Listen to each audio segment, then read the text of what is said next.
daughter to play with pets. I'm trying to get my daughter to play with pets. So I got some guy had some friendly chicken.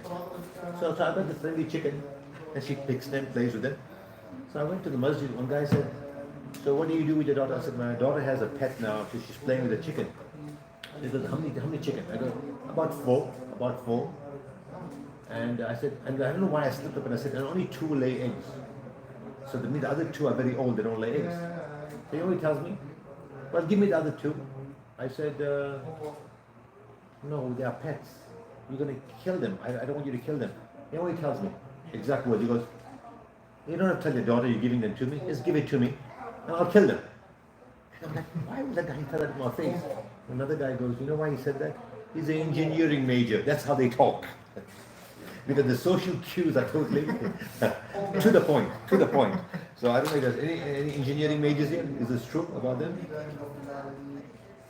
I'm a business major, not an engineer. Information systems. Yeah. Okay, let's go with today's part, inshallah. So now we continue with, okay, we covered, one aspect we covered was Alhamdulillah. And we spoke about Allah subhanahu wa ta'ala. The second thing we covered, a very important thing, and by the way, I have to say that what Sheikh Suhail is doing is a very good thing regarding aspects of teaching fiqh, especially from a traditional perspective. That is a huge contribution. Why? Because we're living in a time where people just ignore various types of fiqh. Thereafter we spoke about, in order to talk about a given topic, we have to introduce the topic. And the topic that we're talking about is leaving out that which is useless in nature. And you cannot talk about leaving out what is useless in nature without understanding what is the essence of our existence.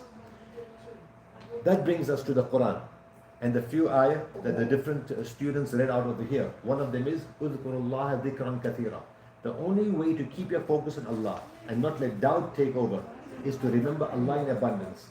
Regardless of how much you remember Allah subhanahu wa ta'ala, shaitan will try to crack the code and help you deviate and move you in a manner of deviation.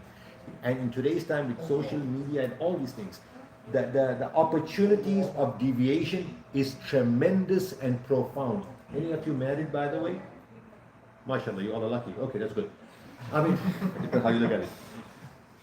If you have a brother, you have a sister, you have a spouse, you have a parent, you have a child, I will tell you one thing, and I say this with sincerity and strict devotion. Pay attention to them and give them every second you can give them in order to keep them loving you and keeping them on the path of deen. And I'll tell you why I'm saying this. If you slip up with anyone that is close